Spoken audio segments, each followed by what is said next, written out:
தமிழ்நாடு முதலமைச்சர் ஜோசப் விஜய் அவர்கள் நடிப்பில் வெளியாக இருக்கக்கூடிய ஜனநாயகன் திரைப்படம் பல்வேறு அதாவது தடைகளை மீறி இன்றைய தினம் திரையரங்கில் வெளியாக இருக்கிறது. தமிழ்நாடு முதலமைச்சராக அவரது படமானது திரையரங்கில் வந்திருக்கிறது. இது மட்டுமல்லாமல் இன்றைய தினம் அதாவது அந்த படத்தில் நடித்த நபர் ஒருவர் நம்முடைய இருக்கார். அவர் கேட்கலாம். சார் வணக்கம்.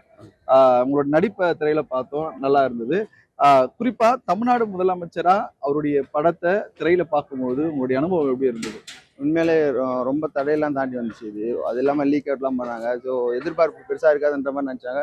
பட் இருந்தாலுமே வந்து ஒரு புது படம் ரிலீஸ்க்கு தளபதி படத்துக்கு என்ன ஒரு மாசம் அது வந்து மாஸ் காட்டி விட்டாங்க. செம்மையா இருந்தது படம். சார் இப்போ அவரோட இணைஞ்சு நடிச்சிருக்கீங்க.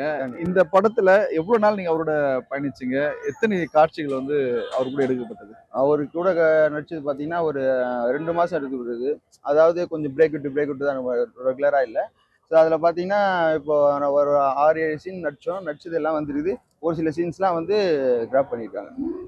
இப்போ நீங்க சிஎம்மோட நடிக்கும் பொழுது அவர் உங்களோட அங்க எப்படி பழகினாரு? அந்த பழக்கத்துக்கு உங்களுக்கு ஸ்பேஸ் எல்லாம் இருந்ததா? அதெல்லாம் வந்து நார்மலாக நம்ம கைக்கு மார்னிங் சொன்னா குட் மார்னிங் சொல்லுவார். அவரே ஸ்மெல்ஸ் பண்ணி ஸோ ஹாய் சொல்லுவார். ஸோ காமாக சைலண்டாக இருப்பார்.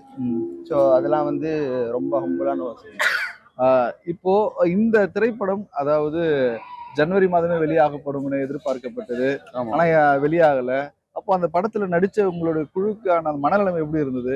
கண்டிப்பா எல்லாருமே கஷ்டப்பட்டாங்க. ப்ரொடியூசர் முதல்ல டைரக்டர் பேக் சைட்ல வேலை செஞ்சவங்க எல்லாருமே ரொம்ப ரொம்ப கஷ்டப்பட்டாங்க. இது லீக் ஆன தெரிஞ்சுமே. ஸோ எல்லாருமே உடஞ்சி போயிட்டாங்க. ஸோ அதுக்கப்புறமும் வந்து இந்த டேட்ல இன்னைக்கு ரிலீஸ் ஆகிருக்குதுன்ற போது ஒரு புது படம் எப்படி ரிலீஸ் ஆகுமோ அந்த அளவுக்கு எதிர்பார்ப்போட சூப்பரா இருந்தது. கண்டிப்பா இப்ப தேர்தலுக்கு பிந்தி ஒரு தமிழ்நாடு முதலமைச்சரா அவருடைய படத்தை வெளியிட்டு இருக்காங்க. அப்படி இருக்கும்போது அந்த படத்துல இருக்கக்கூடிய அந்த காட்சி வசனங்கள் எல்லாம் இப்போ தற்போதைய அரசியலுக்கு பொருந்தத மாதிரி இருக்குல்ல.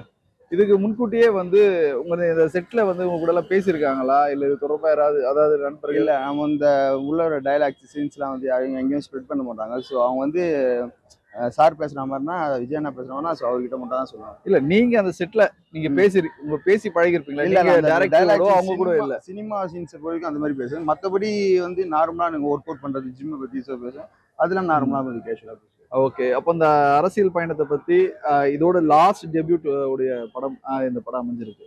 அப்படி இருக்கும்போது இந்த படத்துல நீங்க இடம் பெற்றிருக்கீங்க, அதை எப்படி பாக்குறீங்க?